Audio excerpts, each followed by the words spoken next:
akan kita pelajari, penugasannya apa saja ya, terus apa yang akan metodenya apa yang akan kita buat dengan mata kuliah ini. Jadi sustainable development ini kalau saya boleh cerita ya di semester-semester di tahun-tahun sebelumnya itu namanya adalah arsitektur berkelanjutan atau sustainable arsitektur ya. Barangkali kalau ada teman-teman yang ini memperbaiki dari mata kuliah sebelumnya, itu kemarin ngambilnya adalah sustainable arsitektur ya.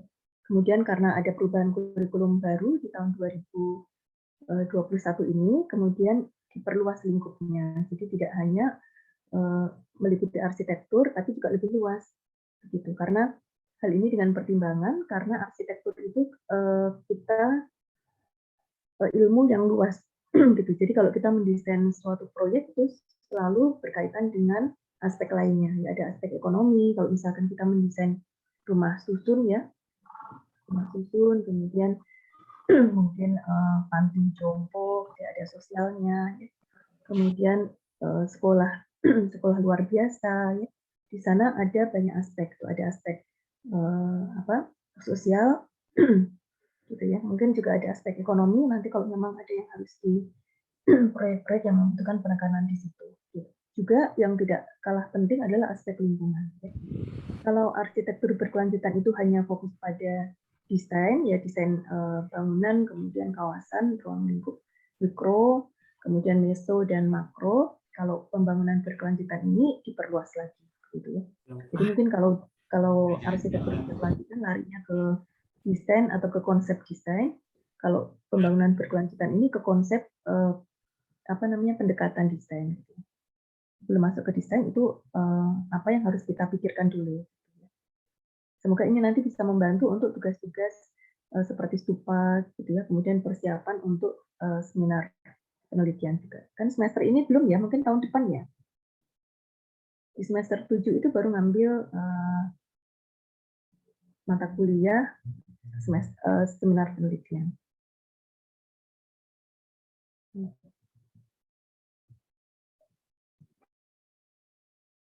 Baik, yang pertama capaian pembelajaran mata kuliah. Apa yang akan kita pelajari sih di mata kuliah ini? Gitu ya. Jadi karena memang masih baru mata kuliahnya ya, jadi memang diturunkan diperluas dari mata kuliah arsitektur berkelanjutan sehingga kita CPMK-nya juga baru, bukan yang dulu, gitu ya, bukan yang hanya arsitektur tapi lebih luas lagi. Ya. CPMK 1 atau capaian pembelajaran mata kuliah itu yang pertama adalah mahasiswa nanti diharapkan setelah mengikuti mata kuliah ini bisa memahami apa pengertian, kemudian ruang lingkup dan penyelesaian masalah untuk semua isu-isu terkait sustainable development. Kemudian CPMK 2 atau capaian pembelajaran mata kuliah yang kedua, mahasiswa nanti diharapkan memahami konsep pengetahuan seni, ya, sosial budaya, serta teori arsitektur dalam kaitannya dengan sustainable development. Itu untuk diterapkan pada metode perancangan secara kreatif. Ya, kemudian yang ketiga, jadi kita punya 3 ya. Mahasiswa diharapkan bisa menyusun atau membuat rekomendasi gagasan atau ide sustainable development berdasarkan pengetahuan ya. Nanti kalian juga harus browsing, mencari riset kecil gitu ya tentang apapun yang terkait dengan tujuan dari sustainable development. Kemudian berdasarkan pengetahuan, kemudian sains ya. Jadi teknologi yang berkembang, sains, teknologi dan spasial pendukung bidang arsitektur. Ini khusus ke kita nanti meskipun berangkat dari tujuan yang sangat besar gitu ya sustainable development, tapi nanti tetap arahnya ke bidang arsitektur. Kemudian metodenya bagaimana? Jadi untuk kuliah ini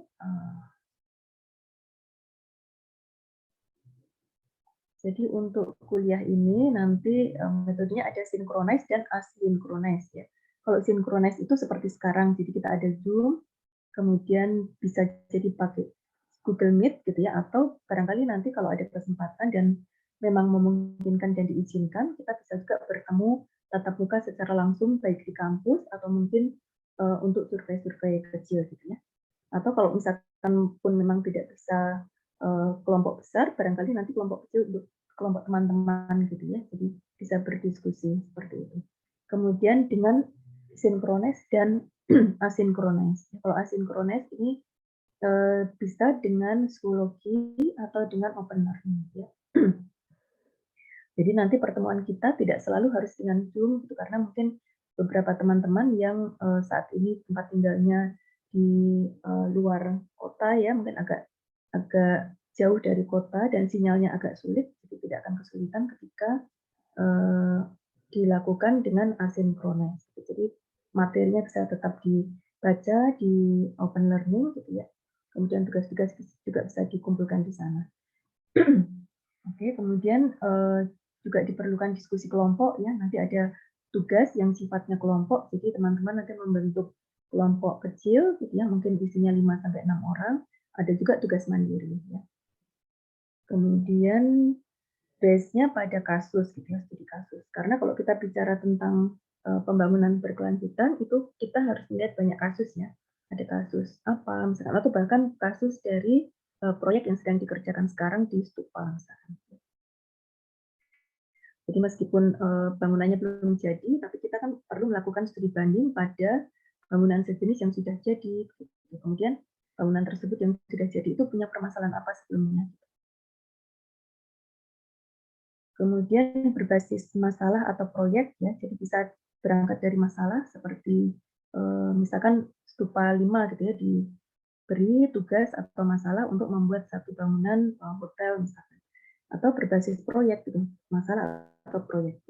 Atau ada permasalahan misalkan tentang apa namanya, isu kesehatan atau isu ketidaksetaraan gender gitu ya, atau ketidaksetaraan terhadap penyandang disabilitas, ya itu juga ada masalah. Kemudian bagaimana solusinya supaya kita bisa menyelesaikan masalah itu, gitu ya.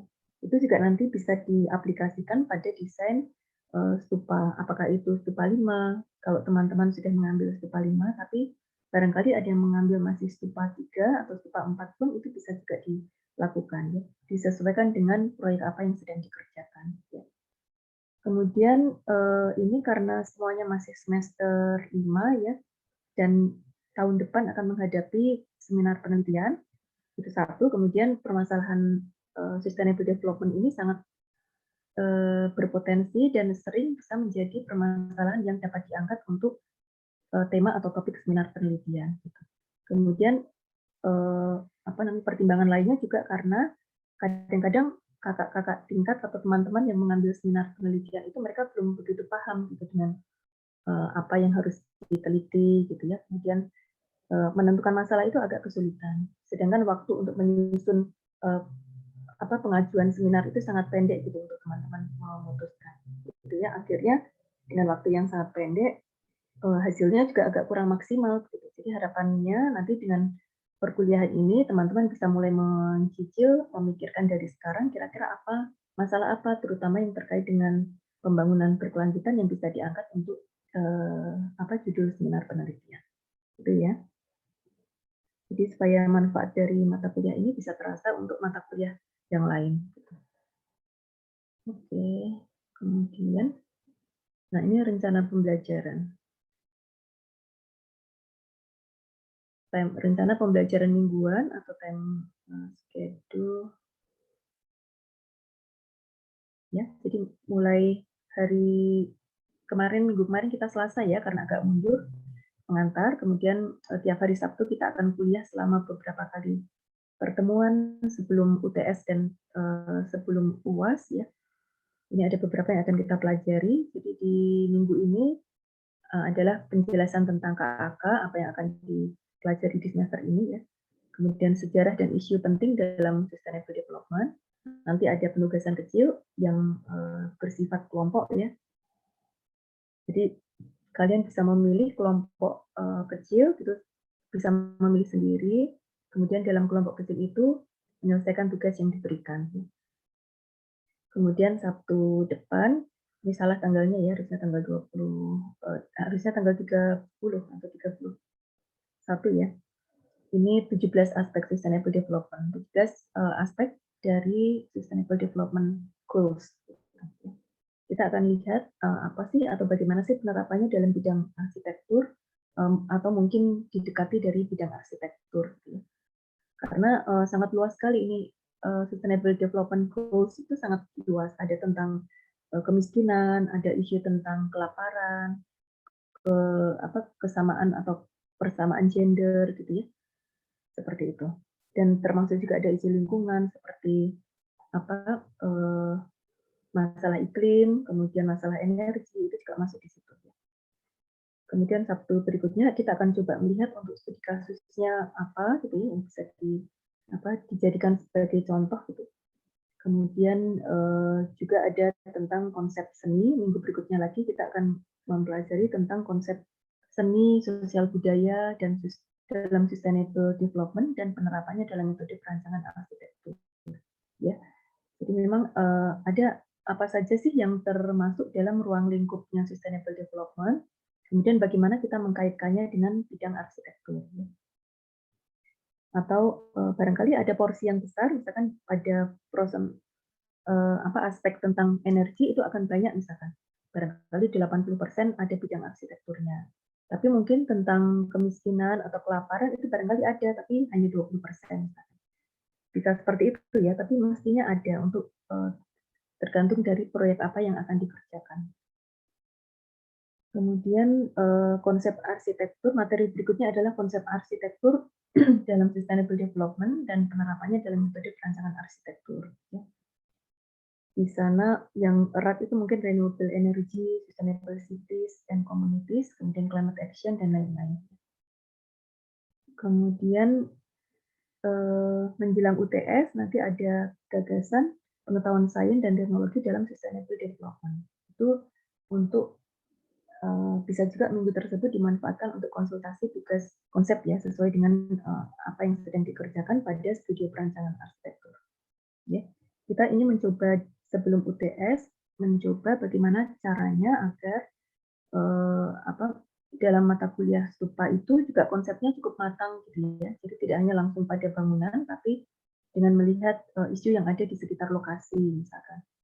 Ya, isu itu bisa diambil dari lokasi karena datang karena lokasinya di suatu tempat tertentu misalkan, meskipun permukiman atau permukiman yang seperti apa, jadi itu harus dicermati gitu ya dan dijadikan sebagai bagian dari analisa. Nah itu teman-teman seringkali di bagian itu yang kurang. Gitu ya. Jadi kadang ketika mengambil satu proyek atau judul usulan desain untuk tugas akhir ya, itu seringkali permasalahan yang ada di sekitar site itu kurang diperhatikan. Lingkungannya itu lingkungan apa, seperti apa gitu ya. Gitu ya. Nah, jadi 2 minggu kita akan melihat itu gagasan pengetahuan sains dan teknologi dalam sustainable development dan konsultasi, bisa konsultasi. Kemudian UTS itu nanti di bulan November awal sampai pertengahan November. Jadi nanti mempersiapkan diri. Mungkin teman-teman juga bisa membuat time schedule untuk tugas-tugas yang lain ya, terutama tugas yang mata kuliah yang tugasnya cukup berat seperti stupa ya, stupa, struktur ya. Itu bisa direncanakan dengan baik. Jadi minggu ini saya harus mengerjakan apa gitu. Biasanya kalau stupa itu menjelang UTS dia sampai dinas harusnya sudah jadi ya. Karena kalau tidak nanti mengejar setelah UTS itu agak sulit ya. Nanti kita sesuaikan. Jadi kalau misalkan stupanya itu sampai mendekati denah, mestinya gagasan di sustainable development juga bisa barangkali ikut andil gitu ya dalam penyelesaian sampai ke tahap dinas. Ya, kemudian setelah UTS itu kita mulai lagi tanggal 27 November, kita akan melihat sustainable development dalam skala bangunan, kawasan, dan urban atau kota. Nah, ini mungkin juga cukup tepat ya, karena pada saat itu teman-teman juga sudah mulai masuk ke desain tampak ya, desain tampak, potongan gitu ya. Kemudian itu 2 minggu ya, skala bangunan, kawasan, dan urban atau kota. Kemudian di sini juga kita ada materi tentang bagaimana pengembangan kewirausahaan dan profesi arsitektur berdasarkan aspek sustainable development. Nah, ini apa sih sebenarnya yang bisa kita lakukan sebagai bentuk wirausaha dan profesi arsitektur kalau kita melihat dari aspek sustainable development. Ada yang bisa memberikan ide nggak apa ini kira-kira? pengembangan kewirausahaan dan profesi arsitektur berdasarkan aspek sustainable development itu apa kira-kira?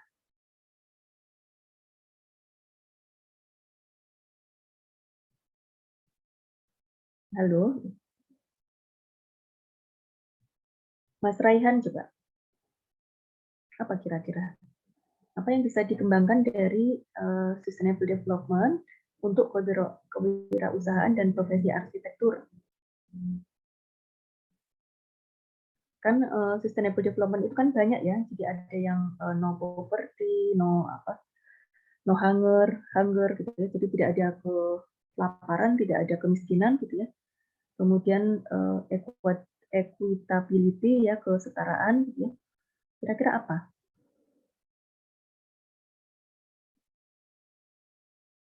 Ada yang tahu nggak?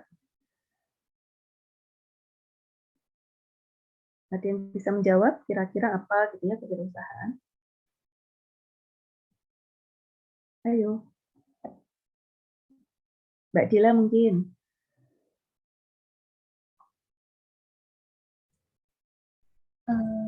Tadi pertanyaan apa, Bu? Jadi bagaimana mengembangkan kewirausahaan dari aspek sustainable development? Apa kira-kira dari banyak aspek pembangunan berkelanjutan itu kira-kira yang bisa dikembangkan untuk kewirausahaan dan profesi arsitektur itu yang mana atau apa? Mungkin ini sih, Bu. Kalau ada bangunan yang mungkin terbengkalai bisa digunakan kembali untuk membuka sebuah lapangan pekerjaan. Bangunan yang terbengkalai ya? Ya, jadi Ya, bangunannya bisa digunakan kembali seperti itu. iya. Itu contohnya yang paling bisa dilihat ya. Jadi contoh seperti recycle, reuse, gitu kan, itu juga termasuk kewirausasahaan. Kita memanfaatkan material-material bekas ya. Jadi ada penelitian juga ini sedang dikerjakan dengan Bu Dani, saya, Bu Nur Rahmawati ya, sedang membuat menggunakan material limbah dari plastik ya, karena plastik itu sampah plastik kan sangat banyak sekali. Itu kita dibuat menjadi batako gitu ya. Jadi bahan batu bata ada campurannya sekam padi, kemudian serbuk gergaji gitu ya, kemudian tetap dengan semen dan sebagainya. Sehingga nanti yang tadinya itu sampah bisa dimanfaatkan menjadi sesuatu yang bisa menjadi peluang usaha ya, seperti wirausaha. Itu salah satu contohnya tadi ya. Nah, mungkin nanti teman-teman bisa menemukan dari aspek yang lain itu kira-kira apa yang bisa dijadikan sebagai pengembangan wirausaha. Oke, karena ini adalah salah satu yang diharapkan gitu ya dari peserta mata kuliah ini, atau mata kuliah ini bisa berkontribusi pada pengembangan kewirausahaan, kemudian profesi arsitektur juga. Kemudian setelah itu kita coba lihat juga studi kasus, kemudian tanggal 25 Desember 1 Januari itu libur Natal Tahun Baru ya. Mungkin di masa itu 3 minggu itu bisa dimanfaatkan untuk konsultasi tugas. Nanti menjelang tugas akhir ya, ujian akhir semester. Kemudian setelah itu ada eksplorasi nilai Islami dalam sustainable development. Nah, ini juga PR juga ya untuk kita sama-sama mencari gitu, mengeksplorasi kira-kira nilai-nilai Islam apa gitu yang bisa ditemukan pada prinsip atau konsep sustainable development.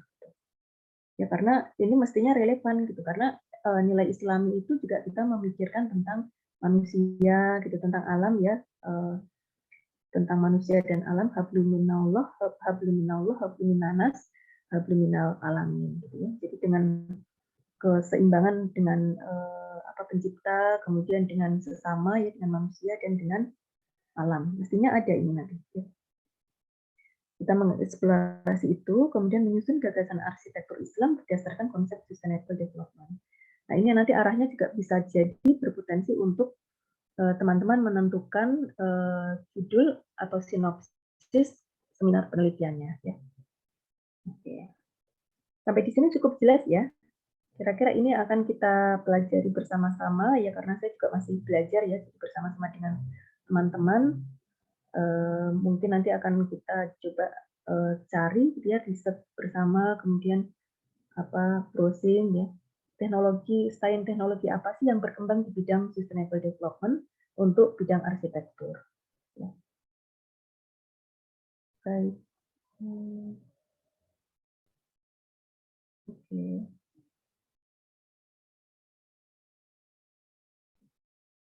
Baik, untuk tugas UTS ya, ini perencanaan untuk tugas UTS nanti.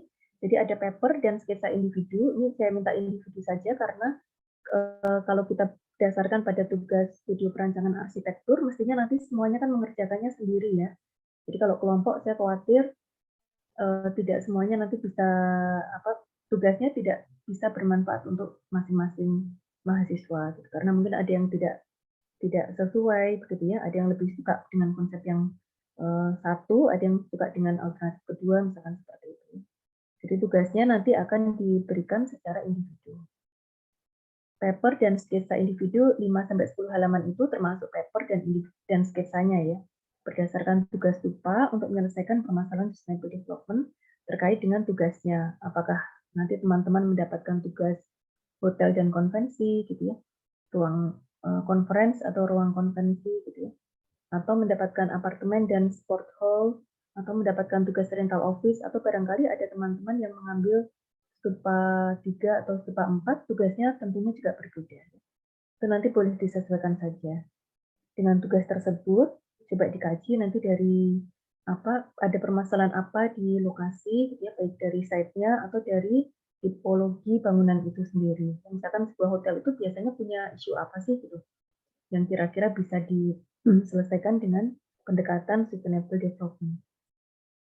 Ya, itu semua nanti dikaitkan dengan satu atau beberapa aspek dari tujuan sustainable development, dari 17 tujuan dari sustainable development goals. Kemudian untuk tugas UAS ya, jadi tugas akhir ya, nanti teman-teman diminta membuat sinopsis proposal untuk paper sustainable development. Ya, tidak ini bukan untuk proposal penelitian ya. Jadi penelitiannya tidak harus dilaksanakan sekarang, tapi ini menjadi usulan.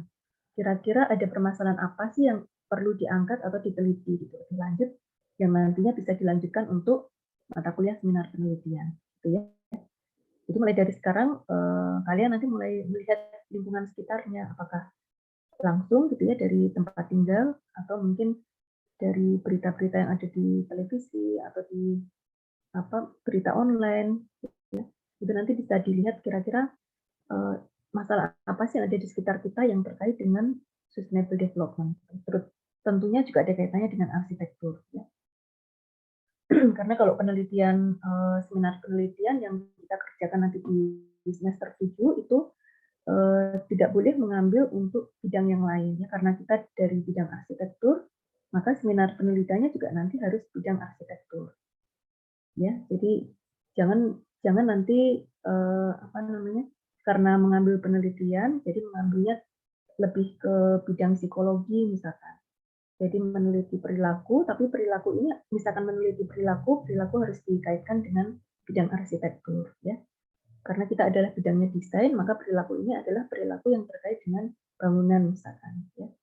Termasuk juga ada nanti barangkali untuk kesetaraan tadi bisa jadi masuk ke difabel ya. Jadi untuk pengguna yang mengalami pengguna yang disabilitas itu juga diwadahi dalam desain tersebut. Ini ada isu apa gitu di sekitar kita ya. Barangkali itu bisa diangkat sebagai sinopsis untuk proposal paper. Nah, isinya nggak banyak, hanya 5 halaman di luar cover, daftar isi dan daftar pustaka ya. Tapi yang penting adalah topik apa yang mau diangkat. Gitu. Kemudian judul atau temanya. Nah ini hanya sampai pada tahap tinjauan pustaka dan menentukan metode apa yang dikerjakan. Ya. Harapannya nanti dari sini teman-teman ketika mau lanjut ke seminar penelitian sudah punya bekal, kalaupun mau berganti judul pun nggak apa-apa. Tapi kalau misalkan mentok gitu ya, agak susah menemukan ide, barangkali ide ini nanti bisa dibawa sampai ke seminar penelitian. Gitu ya. Jadi nanti yang diperlukan formatnya itu judul atau temanya apa. Kalau teman-teman sekarang mungkin sudah punya gambaran nanti setelah melihat dari 17 tujuan dari sustainable development, barangkali ada 1 atau 2 poin yang mungkin menarik untuk diangkat. Itu silahkan nanti mulai disimpan gitu ya, idenya disimpan, kemudian dituliskan, dicoret-coret gitu ya di jurnal atau di agenda harian, sehingga nanti pada saat pengerjaan tugas itu sudah punya gambaran mau ngambil judul atau tema tentang apa. Ya, Pak. Sebentar.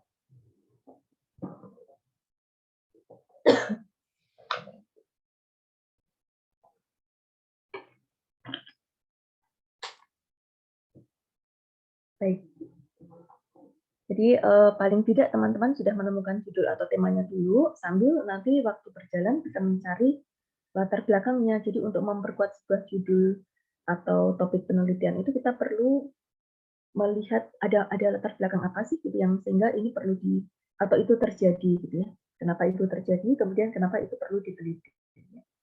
Nah, nanti latar belakangnya dikaitkan dengan isu sustainable development tadi. Ya, apakah mungkin ada di kota tersebut misalkan sampah itu sangat banyak misalkan seperti itu ya, sehingga ada upaya-upaya untuk melakukan satu pengendalian atau penanggulangan terhadap sampah yang banyak itu ya. Barangkali bisa dilihat nanti kalau misalkan daerah itu mungkin daerah pertanian, sampahnya mungkin banyaknya sampah-sampah organik atau sampah-sampah dari hasil pertanian ya, bisa juga itu nanti digunakan untuk di-recycle atau didaur ulang, digunakan kembali, recycle, reuse ya. Itu seperti itu ya. Kemudian nanti itu bisa diteliti. Atau barangkali misalkan penelitiannya itu tentang kewirausahaan juga boleh. Jadi misalkan meneliti berapa banyak industri yang bersifat recycle gitu ya. Industri tentang daur ulang limbah itu yang sudah dilakukan di kota kalian misalkan ya, ada yang kalau di Solo ya mungkin di Solo dan sekitarnya, kalau misalkan lokasinya sekarang teman-teman ada di Bandung atau di Jawa Barat misalkan boleh juga mencari di Jawa Barat itu industri-industri yang terkait dengan recycle material itu apa saja sih dan bagaimana gitu ya. Bagaimana pengolahannya menjadi satu material. Mungkin materialnya juga material bangunan ya, jadi itu akan lebih terasa manfaatnya untuk bidang arsitektur. Ya, atau barangkali memanfaatkan dari seringkali kan kita melihat ya, jadi ada bangunan tradisional itu yang sangat bagus gitu, kayu-kayunya dari ukirannya, kayunya, sehingga itu seringkali dimanfaatkan, kemudian dibawa dan dibangun kembali dengan menggunakan pintu yang lama itu. Ya, itu juga bisa jadi nanti bisa juga dijadikan sebagai bahan penelitian. Ya, jadi mungkin penelitiannya bisa jadi ada ide juga bagaimana cara atau biasanya kekayaan budaya tradisional arsitektur yang mana yang seringkali bisa digunakan kembali atau di-reuse gitu ya. Bisa jadi seperti itu. Oke, sampai ke tinjauan pustaka. Pustakanya itu harus mencari pustakanya, misalkan mencari tentang sifat dari peta, misalkan seperti itu ya, atau misalkan tadi mengambil tentang tradisional Jawa, harus ada pustakanya tentang arsitektur tradisional Jawa. Itu barangkali bercerita di tinjauan pustaka itu tentang arsitektur tradisional Jawa Tengah, misalkan Jawa Tengah itu ada macam-macam lagi ya. Itu bisa dimasukkan ke dalam bab tinjauan. Nanti kita akan bahas lagi menjelang UAS ya. Tugasnya ada 2. Yang pertama itu sinopsis proposal paper ini bisa dicicil dari awal nanti ya. Sambil teman-teman berjalan mata kuliah ini menemukan judul dulu, kemudian berjalan lagi beberapa minggu, kemudian menuliskan latar belakang gitu ya, dan seterusnya. Kemudian yang kedua adalah membuat video kasus sustainable development secara individu. Ya. Barangkali ada di lokasi rumah tinggal teman-teman yang ada permasalahan yang terkait dengan sustainable development, terutamanya nanti bidang arsitektur, itu nanti boleh bisa diangkat untuk video. Videonya tidak usah panjang-panjang, cukup pendek saja. Itu kemudian itu kira-kira yang nanti akan kita buat di semester ini ya.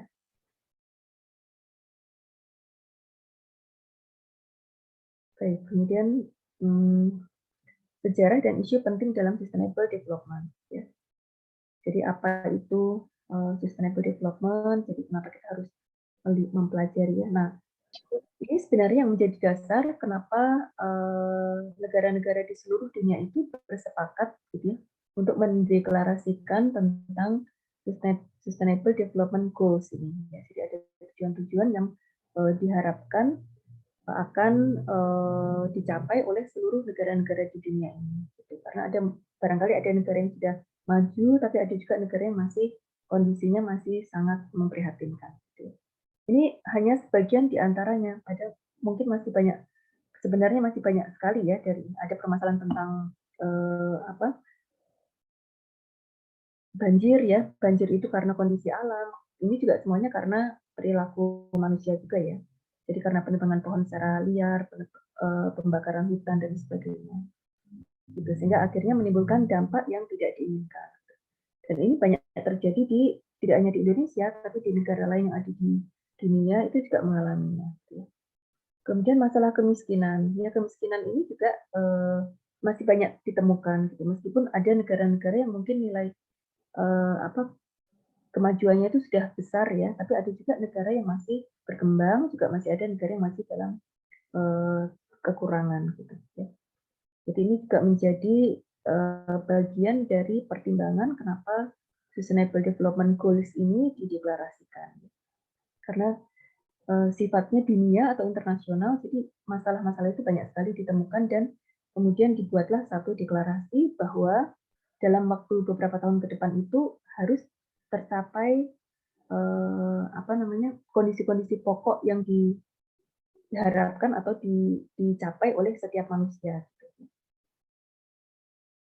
Baik, juga ada masalah sampah ya, masalah sampah yang sangat banyak, apakah sampah itu di laut, ataukah di daratan, kemudian polusi ya dari kendaraan, itu juga menjadi satu alasan gitu ya. Jadi pertimbangannya karena itu kemacetan ya, begitu banyaknya orang sampai tidak ada lagi space untuk bergerak gitu. Saya dibayangkan nanti kalau ini masih dibiarkan akan menjadi seperti apa dunia ini gitu ya. Jadi inilah latar belakang ini yang menjadi alasan kenapa sustainable development itu disuarakan. Oke, jadi sejarahnya itu sejak tahun 1983 ya, dibentuklah satu komisi gitu ya. Jadi ada World Commission on Environment and Development atau WCED ya, World Commission on Environment and Development, itu dibentuk tahun 83 pada sidang umum PBB ya. Nah, komisi ini diberi tugas oleh PBB untuk ada 4 ya. Yang pertama menentukan strategi lingkungan jangka panjang ya, karena memang permasalahan lingkungan itu sudah menjadi isu dunia ya. Kemudian merekomendasikan pola pembangunan yang memperhitungkan hubungan penduduk, sumber daya alam, lingkungan, dan ekonomi. Ya, jadi ada hubungannya sama penduduknya, gitu ya. Jadi manusianya, kemudian alamnya, sumber daya alamnya, kemudian lingkungannya, dan ekonominya. Kemudian yang ketiga, merekomendasikan cara komunitas internasional menanggapi tantangan lingkungan. Kemudian yang keempat, membantu merumuskan isu lingkungan jangka panjang, ya, menentukan langkah penyelesaian dan menyuarakan aspirasi masyarakat dunia. Ya. Jadi ini yang harus dilakukan oleh komisi ini. Nah, itu tahun 83 ya. Kemudian setelah 83 itu banyak yang terjadi, jadi banyak pertemuan, kemudian banyak kesepakatan-kesepakatan di setiap negara. Juga di negara-negara berkembang itu kita punya yang namanya Millennium Development Goals, ya, itu dipelopori negara berkembang. Nah, tujuan pembangunan berkelanjutan atau tujuan Sustainable Development ini dideklarasikan tepat 6 tahun dari sekarang ya, pada tanggal 25 September tahun 2015 di kantor pusat PBB di New York. Ya. Banyak 193 negara bersepakat terhadap sasaran dan tujuan pembangunan berkelanjutan atau yang disebut dengan 17 SDGs itu ya. Itu juga memuat termasuk yang dipikirkan oleh negara-negara berkembang ya, yang terutama fokus pada pengentasan kemiskinan di tahun 2030 ya. Masih berapa tahun lagi dari sekarang ya. Sustainable Development Goals bertumpu pada 3 pilar ya.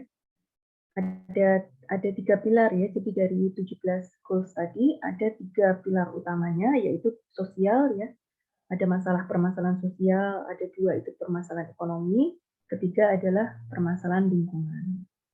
Sosial ini jelas ya, karena pembangunan manusia dalam ruang lingkup sosial, karena semua dari apa yang dilakukan atau disuarakan oleh PBB itu tujuannya adalah manusia ya. Jadi semuanya untuk manusia. Manusia di saat ini itu harus memikirkan untuk keberlanjutan manusia yang akan datang. Jadi jangan sampai nanti generasi kita yang akan datang itu mengalami kesulitan ketika harus mencukupi kebutuhannya di dunia ini, gitu ya. Termasuk ada energi, ada kebutuhan udara segar, kebutuhan air, ya. Itu semuanya harus kita harus menjamin bahwa nanti generasi berikutnya itu akan juga masih bisa menikmati apa yang kita nikmati sekarang. Ini ada 3 pilar. Nah, ketiga pilar bertumpu pada 17 tujuan tadi, Sustainable Development Goals yang diuraikan dalam 169 target, sasaran, dan 241 indikator. Semuanya ini saling mempengaruhi. Ya. Oke. Ini skemanya ya. Jadi untuk pembangunan berkelanjutan itu ada 3 pilar tadi. Jadi pilar sosial, ada pemerataan di dalam tujuan-tujuan tadi, ada masalah tentang kesetaraan ya, kesetaraan baik yang seringkali menjadi isu itu adalah kesetaraan tentang gender yang pertama, kemudian yang kedua tentang isu disabilitas ya. Kadang-kadang orang yang mengalami disabilitas atau difabel itu tidak mendapatkan keadilan yang sama gitu dengan orang-orang yang yang normal gitu ya, terutama pada masalah mendapatkan pekerjaan seperti itu. Kemudian termasuk untuk arsitek juga di sana nanti ada perannya ya. Jadi kalau kita membuat satu bangunan yang semuanya pakai tangga gitu ya, tidak pakai ram, kita lupa untuk kasih ram, itu artinya kita sudah berbuat tidak adil terhadap para pengguna yang disabilitas gitu ya. Itu juga barangkali bisa dipikirkan untuk kelompok-kelompok kecil, misalkan sekolah atau barangkali asrama gitu ya. Jadi kalau asrama itu semuanya pakai tangga, tentu kalau misalkan suatu saat ada pengguna itu yang mengalami musibah gitu ya, sehingga terpaksa harus pakai alat bantu berjalan, itu akan sulit kalau bangunannya itu tidak memikirkan fasilitas untuk penyandang disabilitas. Itu termasuk di sana ada isu sosial ya. Nah, ada pemerataan, kemudian kesehatan. Ya, kesehatan ini meliputi kesehatan secara umum ya, kesehatan bayi, gitu ya, kesehatan ibu, kesehatan lansia, ya. Juga di sana ada kesehatan bangunan yang nanti juga akan kita lihat kesehatan itu juga meliputi kesehatan bangunan. Jadi bagaimana orang ketika beraktivitas di dalam bangunan itu tidak mengalami tidak menimbulkan satu penyakit atau penularan penyakit. Mungkin yang paling terasa itu sekarang ya, ketika kita dalam masa pandemi ya, itu masalah kesehatan sangat menjadi isu yang sangat penting sekarang. Gitu. Jadi bagaimana kita mengatur supaya jumlah orang dalam satu ruangan itu tidak terlalu banyak, ya, bagaimana jendela itu harus diatur sirkulasinya sehingga udaranya itu selalu berganti, ya, seperti itu. Kemudian bagaimana kita selalu harus steril gitu ya, ketika masuk dalam sebuah ruangan kita harus pastikan bahwa kita dalam kondisi bersih, termasuk di rumah ya, dalam lingkup yang paling kecil itu di rumah tinggal ya. Jadi bagaimana ketika orang tua datang dari luar atau anak datang dari luar itu ketika masuk semuanya harus bersih, harus mencuci tangan. Itu saat ini kesehatan itu sangat diperhatikan, ya, menjadi isu yang sangat meningkat di akhir-akhir tahun ini. Gitu ya. Pada kondisi normal pun sama sebenarnya. Pada saat kita beraktivitas dalam ruangan, misalkan di kantor yang dari jam 8 sampai jam 5 sore misalkan ya. Kalau ruangan itu tidak sehat tentunya akan menimbulkan masalah pada penggunanya. Ya, misalkan karena sirkulasi udara tidak baik, maka orang yang ada di dalam itu mereka bisa jadi akan punya masalah terhadap pernafasan misalkan ya, dia barangkali karena pakai karpet ya, karpetnya tidak pernah diganti ya. Kemudian sirkulasinya jelek, tidak pakai jendelanya itu jarang dibuka, hanya pakai AC gitu ya. Sehingga di sana banyak debu yang akhirnya nanti akan terhisap. Kemudian lambat laun penggunanya itu akan mengalami satu penyakit ya. Jadi namanya shipbuilding syndrome itu ya. Jadi sindrom bangunan yang membuat orang sakit itu ada seperti itu. Juga di sana bangunan-bangunan yang menggunakan penutup lantai dari karpet ya seperti itu. Jadi kalau kalian di rumah juga punya desain ruangan yang pakai karpet itu harus hati-hati ya, karpet, kemudian pokoknya dari material yang dia punya pori, kemudian bisa menghisap debu gitu ya. Sementara itu jarang dibersihkan ya. Itu harus hati-hati dengan sirkulasi udara. Jadi jendela harus sering dibuka, kemudian kalau karpet ya karpetnya kadang-kadang harus dikeluarkan, kemudian harus dicuci, harus diganti dan sebagainya. Juga untuk bangunan bioskop misalkan. Bioskop itu juga termasuk berpotensi untuk menyimpan bibit penyakit ya, debu dan sebagainya. Juga kalau masa sekarang ketika kita sudah masuk pada era new normal ya, bioskop sudah mulai dibuka pun kita juga tetap harus hati-hati. Pengelola bioskop harus memperhatikan betul bahwa karpetnya itu dibersihkan gitu ya, sehingga nanti tidak ada virus atau bakteri atau debu gitu yang mungkin membawa virus corona atau virus yang lain di dalam untuk pengunjung yang datang gitu ya. Jadi kira-kira semacam itu untuk kesehatan. Pendidikan juga sama ya. Pendidikan itu nanti pendidikan ini juga satu isu yang sangat penting karena mencakup manusia ya. Karena kita tahu semua apa yang kita jalani sekarang itu untuk mencapai pembangunan berkelanjutan atau arsitektur berkelanjutan, aktor utamanya itu adalah manusia. Jadi manusia atau lingkungan akan baik atau buruk itu tergantung dari manusianya. Ya. Jadi kalau manusianya itu tidak dididik dengan baik ya, maka dia akan berbuat seenaknya, merusak lingkungan, kemudian berbuat kejahatan dan sebagainya. Sehingga nanti akan merusak lingkungan secara umum, baik lingkungan sosial atau lingkungan alam, gitu ya. Jadi masalah pendidikan, kemudian keamanan, perumahan, kependudukan itu masuk pilar sosial. Kependudukan juga ya. Jadi bagaimana perbandingan antara penduduk yang produktif dengan yang tidak produktif, kemudian perbandingan antara balita dalam satu tempat ya, itu nanti akan kalian butuhkan ketika kalian sudah masuk di SKPA dan tugas akhir. Karena tugas akhir itu sudah satu proyek yang mendekati real ya. Jadi kalian harus melihat kondisi di tempat yang akan dibangun itu demografinya seperti apa, jadi karakter penduduknya seperti apa. Kalau mau membangun sebuah universitas juga harus tahu, berarti di sana ada berapa SD, berapa SMP, berapa SMA, kemudian penduduknya itu usianya berapa sih kebanyakan gitu. Seperti itu kira-kira. Ya, jadi ini hal-hal ini nanti akan banyak bermanfaat untuk membantu ketika kalian melakukan satu pendekatan konsep untuk proyek yang lebih besar. Kemudian tadi pilar sosial ya, terutama untuk arsitektur itu kita akan banyak selain pilar lingkungan juga akan banyak masuk ke pilar sosial. Kemudian ada pilar ekonomi. Pilar ekonomi ini struktur ekonomi, pola konsumsi dan produksi. Ini mungkin ada kaitannya juga nanti, tapi presentasinya mungkin tidak terlalu banyak, tidak sebesar pilar lingkungan atau pilar sosial.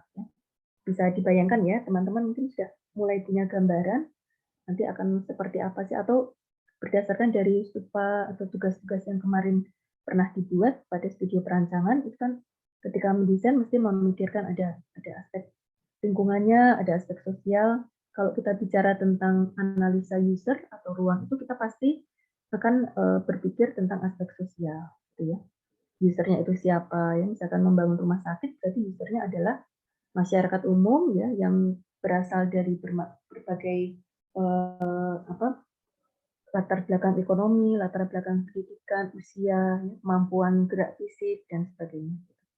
Belum lagi nanti kalau kalian mendesain rumah sakit jiwa ya, ada juga kan ketika masuk ke tugas akhir itu teman-teman yang atau kakak tingkat yang pernah membuat sebuah rumah sakit jiwa atau bahkan membuat sebuah penjara itu pernah ada juga yang membuat. Jadi kalau kondisi-kondisi pengguna yang tahanan itu mereka punya budaya atau sosial itu yang seperti apa sih? apa yang mereka butuhkan gitu. Ya, seperti itu. Kemudian pilar lingkungan ya. Pilar lingkungan itu ada atmosfer ya, bagaimana atmosfer kita, kemudian termasuk tanah, pesisir dan laut ya, air bersih, keanekaragaman hayati. Ini lingkungan yang akan banyak juga berkaitan dengan arsitektur. Ya. Seperti atmosfer itu alam, kemudian tanah juga bagaimana kita mengelola tanahnya ya, pesisir dan laut. Ini juga akan bermanfaat ketika teman-teman nanti mendesain untuk bangunan-bangunan yang berlokasi di daerah pesisir atau di tepi laut. Yang misalkan mendesain misalkan kampung nelayan ya, misalkan kawasan hunian nelayan di Semarang misalkan, kan daerah-daerah yang banyak pantainya itu kan seperti Semarang gitu ya, itu juga ada di Surabaya misalkan. Ya itu nanti akan diperlukan untuk menganalisa penggunanya itu nelayan itu seperti apa, kemudian lautnya bagaimana, gitu ya. Kondisi ada nggak yang namanya itu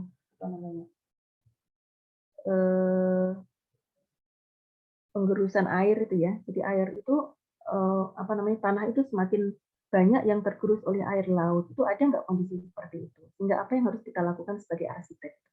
Nanti akan ada seperti itu, dan barangkali kalau kita nanti ke seminar penelitian akan kita telusuri lagi kenapa itu bisa terjadi gitu ya. Kenapa terjadi laut itu yang semakin daratan itu yang semakin berkurang. Kemudian air bersih, bagaimana memperoleh air bersih. Kemudian bagaimana cara memperoleh air bersih yang hemat. Bagaimana kita tidak boros terhadap air bersih. Nah, itu nanti masuk ke dalam utilitas bisa ya. Jadi misalkan membuat panen air hujan ya, kemudian dimanfaatkan lagi untuk pembuangan air di toilet misalkan ya, atau air yang dari panen air hujan itu kemudian dimanfaatkan untuk membersihkan rumah ya, halaman rumah, atau sedangkan yang untuk air-air dari sumur atau dari pump itu hanya digunakan untuk memasak atau untuk mandi misalkan. Kemudian barangkali nanti untuk bangunan semacam masjid ya, sebentar saya baterainya kayaknya agak berkurang.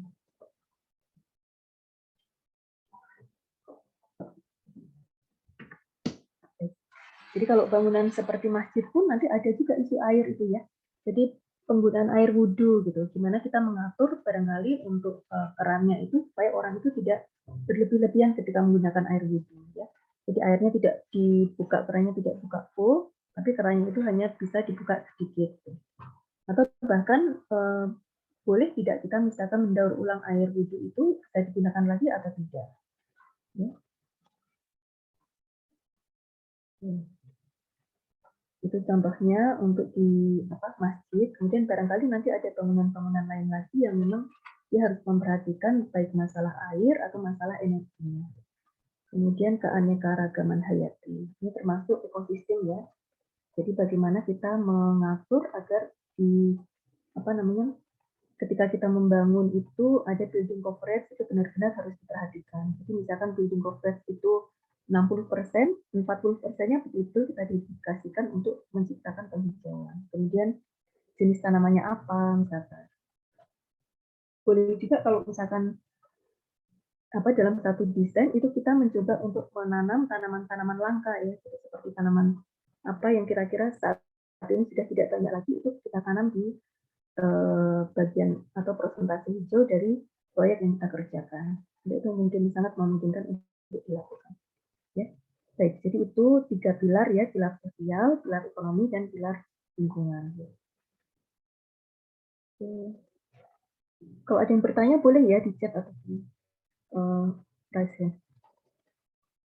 Nah ini dari goal, jadi goal tadi ada 17, yang 17 adalah partnership ya, jadi kita sampai ke 16. Ada pilar pembangunan sosial, pilar pembangunan ekonomi, kemudian pilar pembangunan lingkungan, dan yang keempat ini tambahan ya, jadi ada juga aspek untuk hukum dan tata kelola. Jadi semuanya ini akan dipayungi oleh satu hukum dan tata kelola yang baik. Kalau tidak ada hukum, tidak ada tata kelola yang baik, maka ini tidak mungkin dilakukan, gitu ya, karena bayangkan kalau misalkan kita punya bangunan ya, kita punya aturan building coverage harus 60% misalkan. Kemudian 40% itu harus digunakan untuk penghijauan. Itu harus ada sanksi kalau misalkan tidak dilaksanakan, maka ada sanksinya apa gitu. Sama seperti garis sempadan bangunan atau sempadan jalan ya, harus ditaati. Misalkan sempadan jalan harus misalkan 4 meter atau 6 meter dari ruas jalan atau dari as jalan ya. Kalau itu tidak dipenuhi, berarti nanti dia akan terima konsekuensi. Kalau terjadi penambahan sarana prasarana infrastruktur jalan, maka bangunan itu akan terpotong. Jadi, seperti itu. Kemudian harus ada juga hukum dan tata kelola yang lainnya, misalkan untuk material, misalkan kalau harus ada peninjauan dari dari pihak yang berwenang, gitu ya, untuk mengecek sebuah bangunan apakah dia pakai material yang berbahaya terhadap kesehatan penggunanya atau tidak, ya, seperti itu. Nah, pilar pembangunan sosial itu termasuk goal 1, 2, 3, 4, 5. Itu masuk ke no poverty, no hunger, kehidupan sehat dan sejahtera, apa itu, well-being ya kayaknya, saya lupa. Welfare itu. Goal 4 itu pendidikan berkualitas, ya. Kemudian goal 5 kesetaraan gender, itu sosial, karena larinya nanti ke manusianya. Ya. Jadi bagaimana kita bisa menciptakan satu kondisi sosial yang baik untuk seluruh umat manusia, seluruh manusia pengguna bumi ini, gitu ya. Kalau masih ada kemiskinan, kalau masih ada kelaparan, itu tidak mungkin terjadi, gitu ya. Jadi ini yang paling penting adalah tidak ada lagi kemiskinan, tidak ada lagi kelaparan, dan orang diharapkan bisa hidup sehat dan sejahtera. Kemudian pendidikannya harus berkualitas, ya. Jangan sampai nanti orang tidak bersekolah, karena itu memang karena itu tujuannya dari sustainable development itu juga untuk memperhatikan, menyarankan, menyuarakan agar semua orang itu mendapatkan pendidikan yang baik. Ya, kemudian kesetaraan gender ya, karena kadang masih ada juga di negara-negara tertentu itu yang mereka masih memperlakukan wanita itu tidak sama dengan pria. Ya. Misalkan dalam hal hak dan kewajibannya, ada di negara tertentu itu wanita tidak boleh membawa kendaraan, tidak boleh nyetir. Gitu. Itu juga ada seperti itu. Kemudian mungkin di tempat lain wanita tidak boleh sekolah juga ada. Gitu. Padahal itu kan sudah tidak ada lagi seperti itu. Kita dalam hal untuk memperoleh pendidikan, kesehatan, kemudian hak dan kewajiban untuk beraktivitas itu sudah bisa disetarakan. Ya nanti ini juga isu gender barangkali juga bisa kita angkat untuk isu Islaminya ya. Jadi kesetaraan gender itu terhadap nilai Islami, hak dan kewajiban seorang wanita dari pria itu seperti apa gitu ya. Nanti mungkin dalam hal ini bisa juga dibandingkan atau dikembangkan. Oke, kemudian pilar pembangunan ekonomi ada goal ke-7, ke-8, ke-9, ke-10. Itu ada energi bersih dan terjangkau. Ya.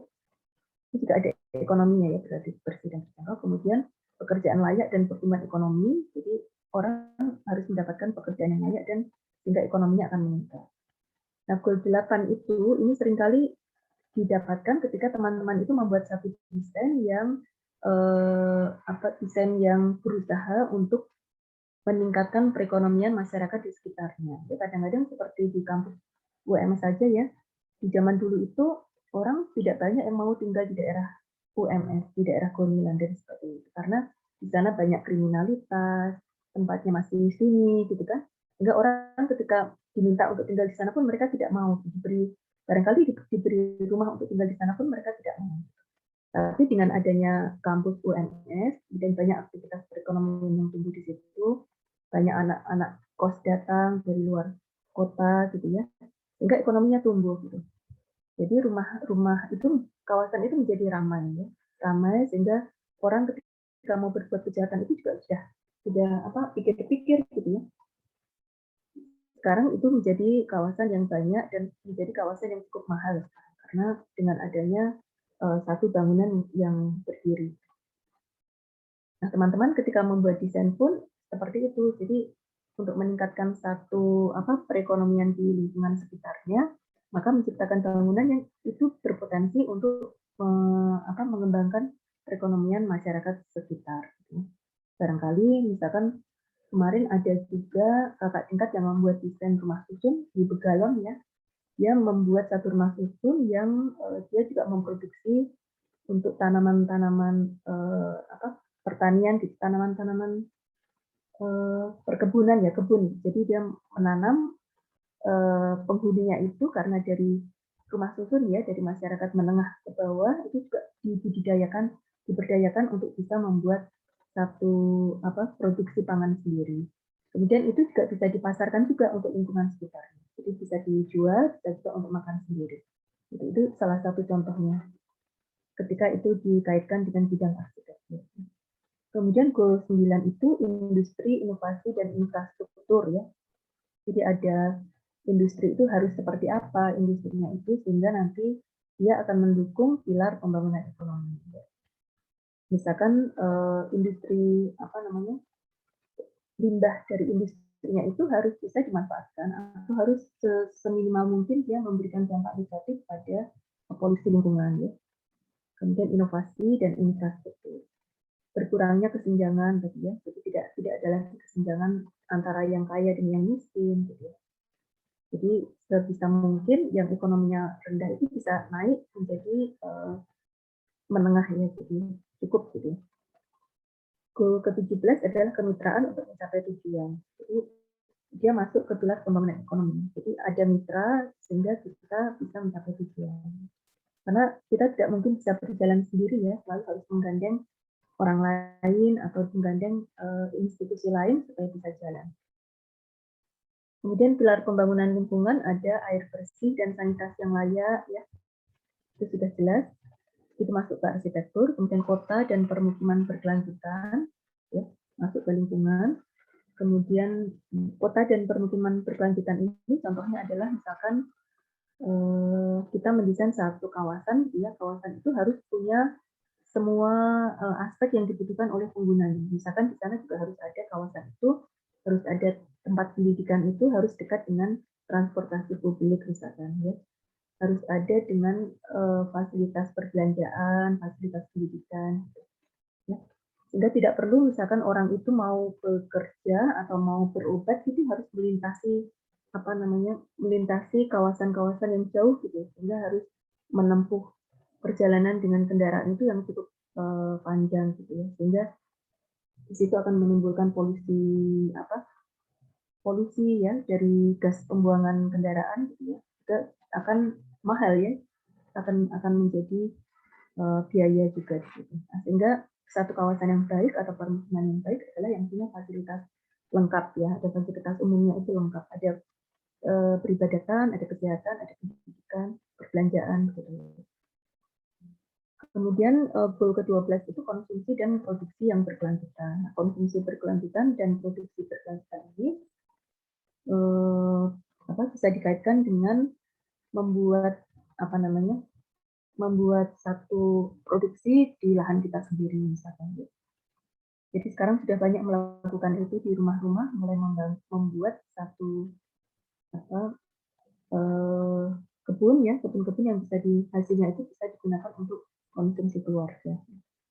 Kemudian penanganan perubahan iklim. Nah, ini sebenarnya ini satu isu yang cukup besar ya, karena sangat mempengaruhi di iklim dunia, tapi juga kita bisa selesaikan dalam bisa kita lakukan sebagai arsitek, bisa berperan juga di sini.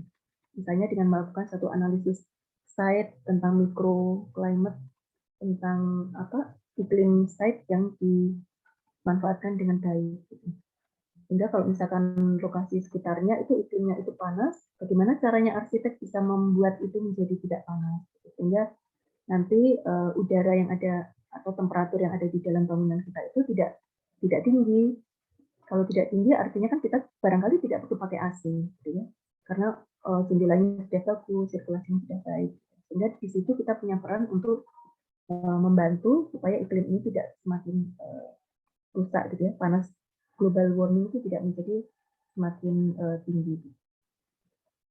Kemudian ada ekosistem laut tadi ya, pengaruhnya dari limbah tadi, limbah plastik, limbah masker. Kalau sekarang banyak juga isu katanya limbah masker itu banyak mengganggu biota di laut. di udara, di laut, ya karena banyak burung yang terjerat oleh tali-tali masker ya. Jadi sekarang ada himbauan supaya tali masker itu kalau mau dibuang, diputus dulu talinya. Gitu. Karena banyak juga di berita itu burung-burung banyak yang tersangkut tidak bisa terbang itu karena tersangkut tali masker. Begitu juga di laut ya. Jadi sebaiknya ada cara-cara bagaimana cara kita membuang karena sekarang menjadi limbah yang sangat besar itu masker. Oke. Kemudian ekosistem daratan juga sama. Jadi daratan itu lebih banyak lagi ya ada sampah-sampah yang dibuang sembarangan. Kemudian tempat pembuangan sampah yang dia memproduksi untuk polusi bau ya itu juga harus diantisipasi. Kemudian pilar yang keempat itu pilar hukum dan tata kelola, perdamaian, keadilan dan kelembagaan. Oke, sampai sini ada pertanyaan nggak? Boleh bertanya ya, saya sambil minum dulu. Mbak Dela boleh ambil itu print screen untuk teman-temannya bisa open cam. Jadi untuk teman-teman mungkin bisa open cam. Iya, foto dulu.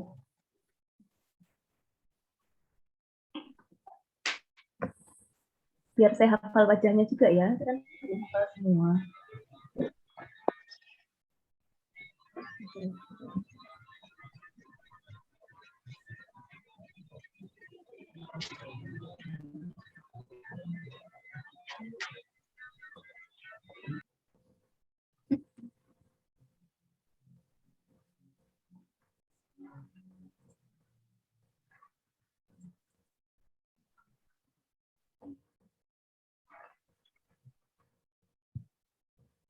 Mungkin langsung saja, Bu. Sudah ya? 1, 2. Oh iya, oke, masih ada yang di Riau ya? Siapa nih? Mbak Eka Septi ya, masih di Riau, oke.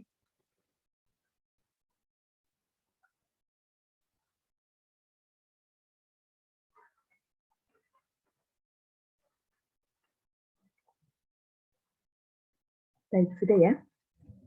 Kita lanjutkan sedikit lagi ya, nanti untuk fokus area menurut pilar sosial ekonomi dan lingkungan. Jadi kita ingat ada 3 pilar tadi. Nah, ini pembangunan manusia, seperti tadi saya sampaikan ya. Kalau manusia ini adalah aktor utama dalam setiap gerakan berkelanjutan. Apakah itu pembangunan berkelanjutan, ataukah itu arsitektur berkelanjutan, ini kita manusianya ini yang akan bertanggung jawab. Gitu. Apakah dia sebagai desainernya, arsiteknya, atau dia sebagai usernya, pengguna bangunannya, ya, seperti itu. Nah, dalam isu sustainable development, manusia ini juga akan berperan. Ya. Karena itu tadi ada rates of return terhadap investasi modal manusia. Jadi kita bukan hanya mereka yang sudah produktif atau yang sudah siap untuk bekerja, tapi juga mulai dari kecil. Jadi sejak dia masih di dalam kandungan, ya. Jadi ini nanti yang berperan adalah bidang-bidang seperti kesehatan, gitu ya, kesehatan, gizi, Kementerian Kesehatan dan sebagainya. Itu yang harus banyak berperan di situ. Program pranatal untuk ibu-ibu, ya jadi ibu-ibu yang hamil itu semuanya harus mendapatkan perhatian yang cukup. Jangan sampai nanti bayi lahir dengan berat yang kecil, gitu ya. Kemudian sejak bayi ya gizinya terpenuhi, karena itu tidak boleh ada kemiskinan, tidak boleh ada kelaparan. Jadi supaya nanti manusia yang lahir itu akan lahir dengan kualitas yang baik. Gitu. Ya, jadi harus diperhatikan kebutuhan ibu hamil. Nah, sebagai arsitek kita bagaimana? Kita bisa melakukan mengambil peran di sini ketika kita membuat desain bangunan. Ya. Bagaimana bangunan kita itu ramah terhadap ibu hamil, terhadap lansia, terhadap anak-anak, gitu ya. Jadi supaya nanti ketika ibu hamil beraktivitas di bangunan kita, mereka tidak akan mengalami kesulitan. Jadi tidak akan bergerak itu mudah, gitu. Kemudian menjadi prioritas. Ya, kira-kira seperti itu. Kemudian untuk berjalan juga mereka bisa mudah. Kemudian ada lagi program Batita. Batita itu bawah 3 tahun ya. Jadi ada program-program yang bisa diperuntukkan untuk Batita. Misalkan program untuk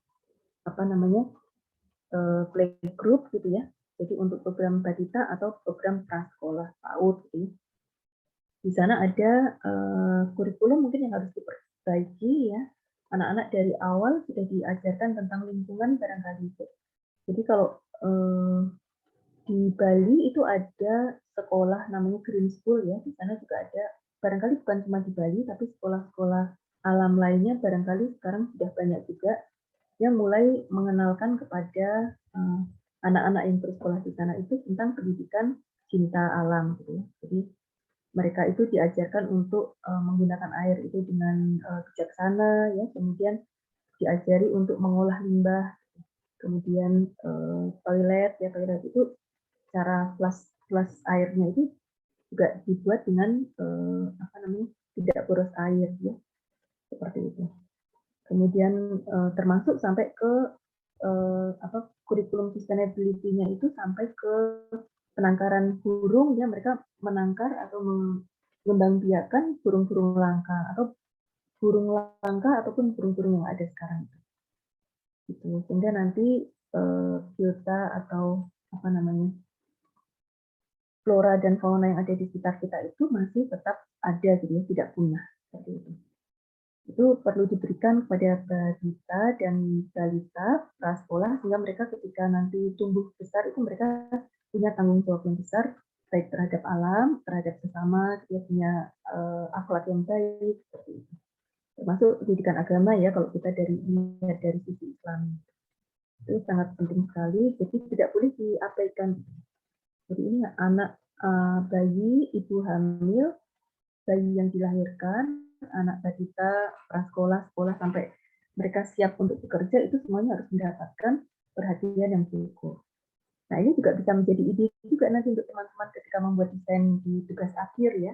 Barangkali bisa membuat satu bangunan itu yang isinya adalah program yang di bangunan yang diperuntukkan untuk ibu-ibu hamil dan anak-anak balita, bayi dan balita, sehingga mereka nanti akan mendapatkan pendidikan yang maksimal gitu ya, yang dibutuhkan untuk mereka menghadapi tantangan zaman gitu. Seperti itu. Kemudian sekolah itu juga ada sekolah yang kurikulumnya reguler dari pemerintah, juga ada sekolah yang sifatnya itu informal. Jadi selain dari pendidikan yang didapat di sekolah, mereka juga bisa dapat pendidikan lain, misalkan ada pendidikan musik, ada pendidikan seni yang lain ya, atau olahraga misalkan ya, atau keterampilan. Mereka barangkali juga akan ada pendidikan yang lain yang sifatnya keterampilan. Jadi bisa memilih itu pemuda atau anak-anak sekolah itu bisa memilih apakah mereka mau sekolah formal atau mereka mau yang informal. Gitu. Semuanya punya, yang penting semuanya harus positif dan mendukung untuk menciptakan pembangunan manusia yang bertanggung jawab terhadap alam. Nah, pasca sekolah itu juga ada pelatihan kerja. Nah, ini juga seringkali dibuat desainnya dalam tugas akhir oleh kakak-kakak tingkat. Jadi mereka membuat dari pelatihan kerja untuk pertanian. Ya pernah ada yang membuat seperti itu karena dia berangkat dari kondisi bahwa di desanya itu sudah sedikit anak muda yang mau meneruskan menjadi petani, semuanya larinya ke kota. Jadi dia buat satu di desanya, di kotanya, itu kan dia membuat satu pelatihan untuk petani muda yang pelatihan untuk petani muda. Jadi supaya anak-anak muda itu bangga untuk menjadi petani, diajari dengan segala teknologinya seperti itu. Ya. Itu contohnya ya yang bisa kita lakukan dalam desain. Kita tidak ikut dalam program kesehatannya atau pendidikannya, tapi kita ikut pada bangunan. Nah, ini adalah tingkat pengembalian investasi sumber daya manusia. Itu harus dipikirkan. Goals yang terkait dengan pembangunan manusia di Sustainable Development Goals itu di dalam SDGs, pembangunan manusia dicerminkan dalam Goal 1 tanpa kemiskinan, Goal 2 tanpa kelaparan. Ya. Jadi manusia itu tidak boleh miskin, tidak boleh lapar. Jadi Goal 3 itu kehidupan sehat dan sejahtera. Harus sehat dan sejahtera, harus mendapatkan pendidikan berkualitas, dan mendapatkan kesetaraan gender. Kesetaraan ini dalam segala macam ya, kesetaraan gender, kemudian kan juga tidak boleh terjadi sebenarnya dalam bentuk apapun. Goals dalam pilar sosial ini sebagian besar adalah melanjutkan pelaksanaan MDGs, Millennium Development Goals, yang dideklarasikan oleh masyarakat di negara berkembang termasuk Indonesia ya, dan khususnya menyelesaikan pekerjaan rumah yang masih tersisa. Jadi masih banyak sekali tugasnya yang belum tercapai pengentasan kemiskinannya, berarti harus dientaskan segera. Nah, ini berdasarkan hasil penelitian saintis yang terkumpul dalam International Council of Science, goal 2 tanpa kelaparan itu berpengaruh dan terkait dengan ini. Tanpa kemiskinan. Jadi semua goals yang ada di sana itu 17 itu tidak lepas sendiri, tapi semuanya saling terkait. Jadi tanpa kemiskinan, kemudian kehidupan itu sehat dan sejahtera. Kalau tanpa kelaparan, berarti dia tanpa kemiskinan, jadi kehidupannya itu sehat dan sejahtera. Dan dia juga mendapatkan kesetaraan gender, mendapatkan air bersih dan sanitasi yang layak, mendapatkan energi bersih dan terjangkau.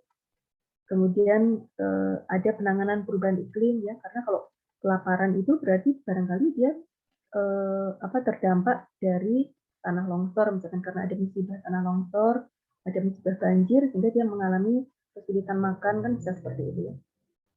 Jadi ada upaya penanganan terhadap perubahan iklim, kemudian ekosistem daratan harus baik ya, seperti itu. Jadi tanaman pangan bisa tumbuh dengan baik, ada burung, ada ternak gitu yang bisa hidup dan bisa dikonsumsi juga.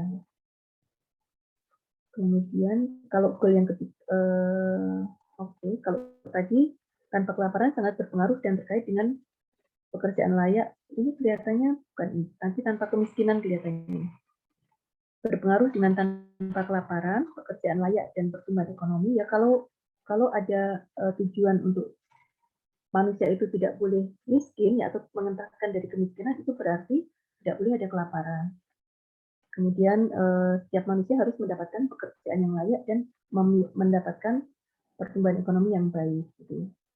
Kemudian dia bisa tinggal di kota dan permukiman yang berkelanjutan. Jadi tidak ada lagi orang-orang yang tinggal di bantaran kereta api, gitu ya, bantaran sungai, itu sudah tidak ada lagi. Nah, itu juga ada tugas arsitek di situ bisa dilakukan. Ya, membuat kota dan permukiman yang berkelanjutan. Kemudian penanganan perubahan iklim. Oke. Nah, fokus area kalau menurut pilar sosial ekonomi lingkungan ada aspek ekonomi tadi ya. Jadi setelah ada manusia atau sosial, ada ekonomi. Ini definisinya ya. Sering kita mendengarkan ada ekonomi hijau gitu ya. Ini mungkin tidak terkait langsung dengan arsitek, tapi ini juga berkait dalam hal lingkungan. Ekonomi yang membatasi hanya pada kegiatan ekonomi yang ramah lingkungan dengan memberikan berbagai kebijakan standar, bagaimana menilai lingkungan secara ekonomi dan memberikan sanksi terhadap kegiatan yang berpotensi merusak lingkungan. Kemudian definisi lain ada yang mendefinisikan mendorong pelaku produk dan jasa yang lebih ramah lingkungan. Jadi barangkali karena itulah ada material-material itu diisokan ya. Jadi ISO berapa itu untuk material yang punya license itu tidak semua. Jadi kalau sudah teruji, tersertifikasi, maka dia bisa digunakan. Mungkin seperti itu. Nah, definisi ekonomi hijau menurut United Nations Environment Program, one that has resulted in improved human well-being and social equity while significantly reducing environmental risk and ecological scarcity, it is low carbon, resource efficient, and socially inclusive. Ya, jadi yang dimaksud dengan ekonomi hijau itu ini, jadi bisa didefinisikan seperti yang tadi, tapi semuanya kaitannya dengan lingkungan.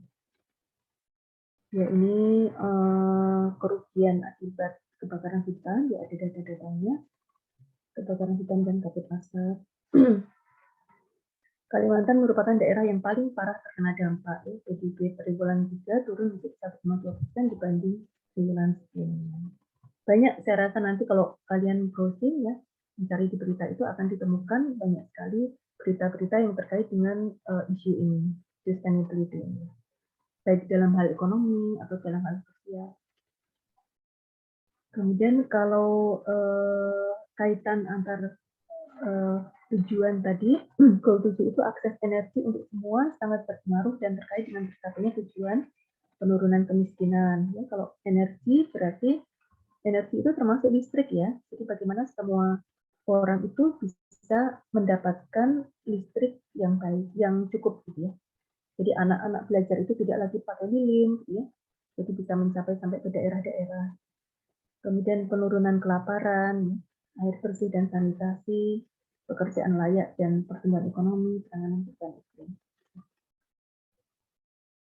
Kemudian lingkungan hidup dan keanekaragaman hayati. Pilar lingkungan adalah menjaga lingkungan hidup itu sendiri, baik litosfer, hidrosfer, air ya, maupun atmosfer, sehingga biosfer dapat terjaga dan memberi fungsi.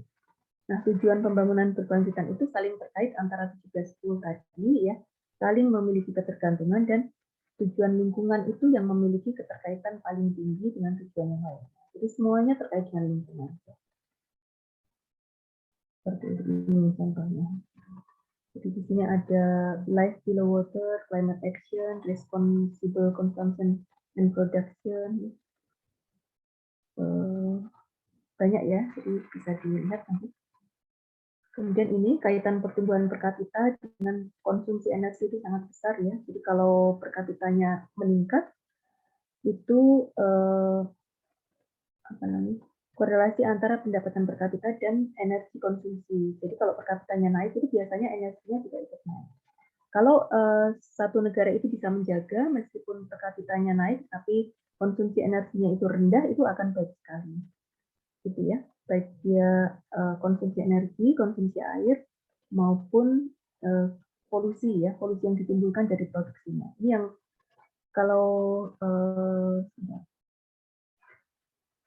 kalau posisinya itu berada di sini, di bawah sini, itu berarti baik ya, karena dia ke kanan itu besar, tapi ke atas itu sebaiknya sedikit kecil. Kalau Amerika, ini ya, kalau dikaitkan dengan energi konsumsi itu dia per kapita income-nya bagus, tapi energinya juga banyak dia pakai. Ya. Sedangkan yang cukup baik itu bisa dilihat di sini adalah Jepang. Jepang termasuk baik ya. Jepang, kemudian negara-negara di Eropa itu cukup baik. Karena dia di Italia, Prancis, karena dia ke kanannya itu banyak ya, karena per kapitanya tinggi, tapi naiknya itu di bawah, ada posisinya ada di bawah. Ya. Jadi lihat. Begitupun dengan yang kedua ya, gambar kedua itu juga terkait dengan konsumsi air dan polusi yang ditimbulkan. Jepang, kemudian Eropa itu termasuk cukup baik mereka dalam pengelolaannya. Barangkali nanti kalau teman-teman terus di internet tentang negara Jepang, mereka barangkali punya regulasi-regulasi yang memang cukup ketat ya untuk mengontrol kerusakan alam. Oke, ini penanganan perubahan iklim di Indonesia. Ada permasalahan terutama gas rumah kaca itu dari kehutanan dan lahan gambut, pertanian, energi, dan transportasi. Ya, energi itu nanti kaitannya dengan bangunan, limbah, industri, transportasi. Nah, tata kelola yang baik itu adalah menjadi pilar keempat dari sustainable development goals. Ya, nanti bisa dilihat lagi. Seperti ini. Jadi yang tata kelola itu dia menaungi sosial, ekonomi, dan lingkungan. Jadi ini beberapa bisa dilihat ada goals yang mana gitu yang masuk dalam bidang sosial, goals mana masuk ekonomi, goals mana yang masuk lingkungan, dan ini semuanya saling terkait. Baik, kira-kira itu yang bisa saya sampaikan. Kemudian untuk tugas ya, tugas kelompok nanti silahkan teman-teman membentuk kelompok itu 5-6 orang, ya. Kemudian membuat sketsa seperti tadi ya kaitan, tapi ini kita kaitkan dengan bidang arsitektur dengan 17 Sustainable Development Goals tadi. Ini ya. Jadi kalau arsitek itu berkaitan dengan apa sih dan kenapa, itu nanti boleh dibuat sketsanya. Apa yang betul-betul sangat terkait. Paham ya kira-kira ya? Boleh digambarkan dalam satu lembar A3 aja gitu. Jadi ada arsitektur di tengah, kemudian arsitek atau bangunan, gitu ya, kemudian bangunan ini bisa dipengaruhi oleh goal yang mana, atau bisa mempengaruhi tujuan sustainable development yang mana. Gitu. Atau barangkali boleh juga mengambil satu kasus ya, kasusnya misalkan kalau saya membuat pabrik gitu ya, atau sampelnya adalah pabrik. Gitu. Kalian ambil gambar pabrik, bangunan pabrik, kemudian ini akan berpengaruh ke apa saja. Silahkan nanti dikerjakan dalam kelompok ya, diskusi dengan teman-teman satu kelompok, mengambil kasus, kemudian ini kelihatannya akan berpengaruh pada tujuannya. Jelas ya, kira-kira ya?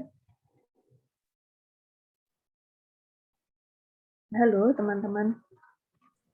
Insya Allah jelas, Bu. Ya, ada pertanyaan nggak sampai di sini? Ya, jadi Untuk bisa deadline-nya kapan, Bu? Deadline-nya minggu depan.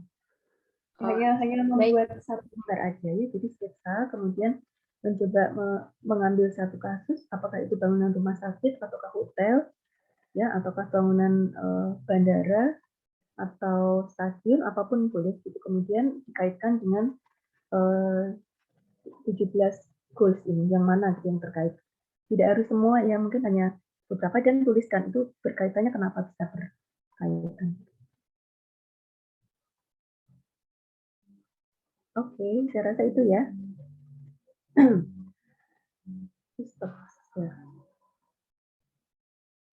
Baik, ada pertanyaan nggak sampai di sini?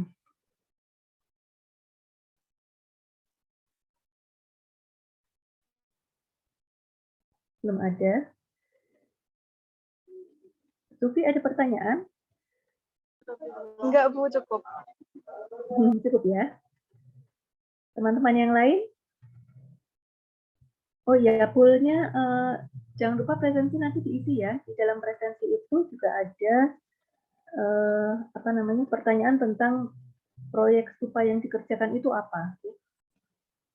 Jadi kalau nanti akan kita lihat untuk tugas UTS-nya dengan tugas stupa yang ada itu nanti apa yang bisa kita lakukan untuk membantu menyusun konsepnya. Sudah diisi ya untuk link presensinya? Sudah, Bu. Baik, yang nggak bisa on cam nggak apa-apa. Nanti kalau misalkan ada seminar-seminar terkait sustainable development akan saya share ya. Teman-teman juga bisa mulai mengumpulkan untuk di samping dapat ilmunya, nanti kan ada tambahan lagi ilmu apa yang sekarang itu yang berkembang di Indonesia, di kota lain, secara nasional ataupun secara internasional. Barangkali nanti kalau ada seminar internasional itu juga bisa untuk mengumpulkan poin untuk life skill ya. Jadi teman-teman rajin-rajin ikut seminar ya.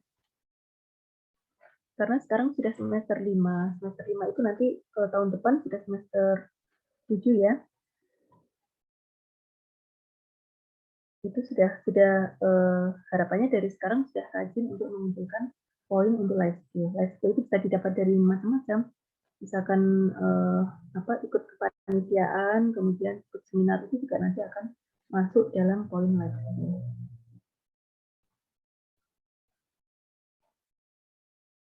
Baik, kalau tidak ada pertanyaan lagi, tidak ada pertanyaan ini. Satu pertanyaan nggak ada.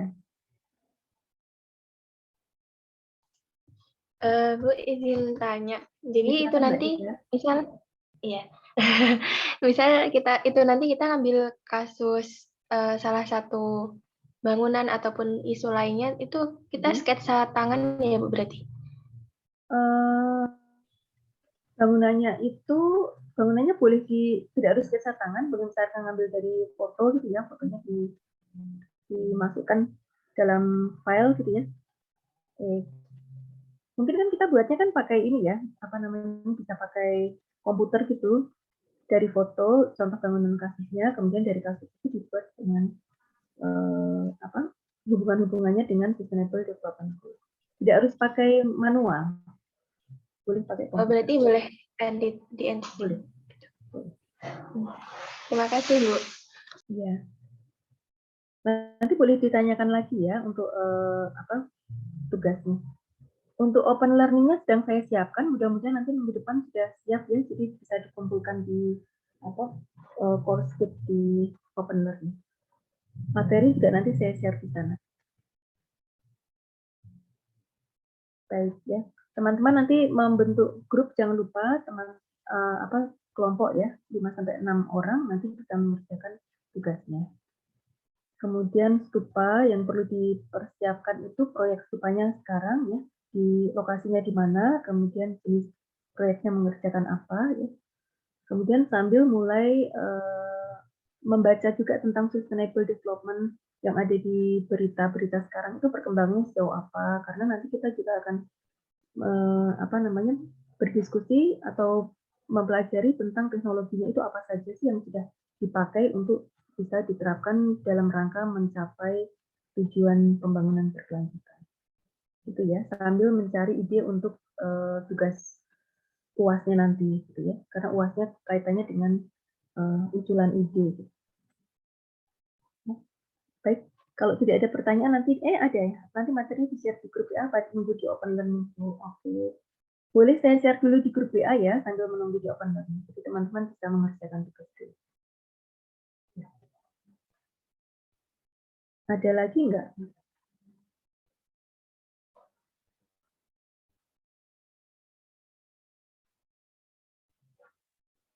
Terima kasih Mas Reza pertanyaannya.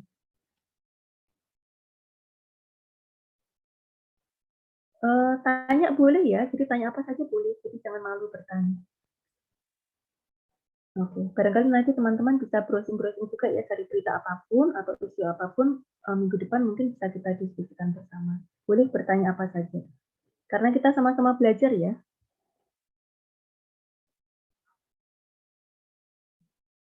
Oke, baik kalau nggak ada pertanyaan lagi, mungkin saya tutup sampai di sini ya. Ini sudah masuk asar juga di Solo.